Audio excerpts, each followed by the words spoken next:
शिव पुराण में कहा गया है कि दयालु मनुष्य, अभिमान शून्य व्यक्ति, परोपकारी और जितेंद्रिय ये 4 पवित्र स्तंभ हैं, जो इस पृथ्वी को धारण किए हुए हैं। ऐसा प्रतीत होता है कि ये चारों गुण एक साथ मर्यादा पुरुषोत्तम राम के चरित्र में समाहित होकर पृथ्वी की धारण शक्ति बन गए हैं।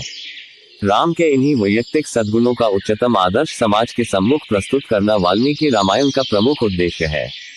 एक आदर्श पुत्र, आदर्श पति, भ्राता एवं आदर्श राजा, एक वचन, एक पत्नी, एक बाण जैसे व्रतों का निष्ठापूर्वक पालन करने वाले राम का चरित्र उकेरकर अहिंसा, दया, अध्ययन, सुस्वभाव, इंद्रिय दमन, मनोनिग्रह जैसे सद्गुणों से युक्त आदर्श चरित्र की स्थापना रामकथा का मुख्य प्रयोजन है।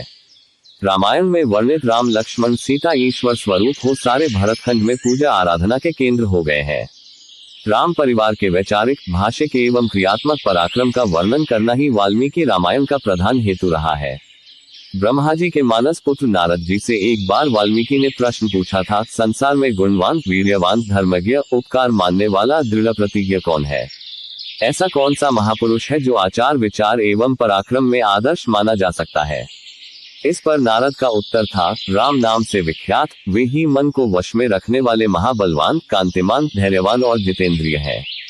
उसी समय नारद ने अत्यंत भावविह्वल होकर संपूर्ण रामचरित्र वाल्मीकि के समक्ष प्रस्तुत किया। रामचरित्र के महासागर में डूबे, राम जल से आकंठ भीगे, करुणा, प्रेम, भक्ति जैसे सकारात्मक रसों से आप्लावित वाल्मीकि तमसा नदी के तट पर स्नान की इच्छा से आए। उनके हृदय में राम भक्ति का समुद्र लहरा रहा था। सारी सृष्टि ही मानो राममय हो गई थी। राम के दैविक गुण, मानवीय वृत्तियां, दया, उदारता, अहिंसा, अक्रोध, परदुख, कातरता अभी भी उनके मन मस्तिष्क पर छाई हुई थी कि शांत रस का सामना विभत्स एवं हिंसा वृत्ति से हुआ। शीतल भूमि पर एकाएक दग्धता का अनुभव हुआ, जब सामने ही एक बहेलिये ने हिंसक भावों को प्रकट करते हुए निर्पराध, मूक, मैथुनरथ क्रौंच पक्षी को स्वार्थवश बाण से आहत कर दिया। अभी अभी तो नारद से रामबाण, राम के शर संधान की कथा सुनी थी कि राम ने शौर्य, पराक्रम, दयालुता, उदारता आदि भावों का संरक्षण करते हुए दुष्टों के नाश एवं सज्जनों के परित्राण हेतु शस्त्र उठाए थे। और कहा ये चरित्र कि अपने स्वार्थ हेतु मूक पक्षी को उस समय मार डाला जबकि वह सृष्टि की सृजन प्रक्रिया में मग्न था। 2 धनुषधारी, परंतु दोनों ही विपरीत दिशा में। राम के लोकहित में उठाए गए शस्त्रों के विपरीत ये शर संधान विभत्स एवं शोक पैदा करने वाला था, जिसने वाल्मीकि को अंदर तक द्रवित कर दिया।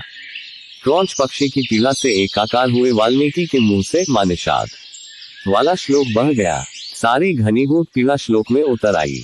आपको अपने लक्ष्य को प्राप्त करने के लिए मजबूत करते हैं, आपके अंदर की एनर्जी का निर्माण करते हैं। इस दुनिया में कोई चीज और मुकाम ऐसा नहीं जिसे हम हासिल नहीं कर सके। अगर हमें किसी मुकाम को पाने का लक्ष्य निश्चय को साथ किया है तो कितनी ही अध्याय उस मंजिल को पाने के लिए सामने क्यों ना आए, हम उन बाधाओं से लड़ते हुए अपनी मंजिल को बढ़ते रहेंगे, हम उसको हासिल कर सकते हैं। भगवान श्री राम के अनमोल वचन। 1. गरज उठे गगन सारा, समुंदर छोड़े अपना किनारा, हिल जाए जहान सारा, जब गूंजे श्री राम का नारा। 2. अपने जीवन का अंत कर देने में कोई अच्छाई नहीं होती, सुख और आनंद का रास्ता जीवन से ही निकलता है। 3. जो दूसरों को कष्ट और दुख देता है और उन पर अत्याचार करता है, ऐसे दुष्ट राक्षस को लोग एक ना एक दिन उसी प्रकार मार देते हैं जैसे कि भी एक जहरीले सांप को मार डालते हैं। 4. यदि जीवित रहेंगे तो सुख और आनंद की प्राप्ति कभी ना कभी अवश्य होगी। 5. बिना पानी के बादलों के गरजने से बरसात नहीं होती। सच्चे वीर और बलवान फालतू में नहीं दहाड़ते, वे युद्ध में अपना शौर्य दिखाते हैं। 6. राम नाम का महत्व ना जाने वह अज्ञानी अभागा है, जिसके दिल में राम बसे हैं वह परम सौभागा है। 7. मन राम का मंदिर है, यहाँ उसे विराजे रखना, पाप का कोई भाग न होगा, बस राम को थामे रखना। 8.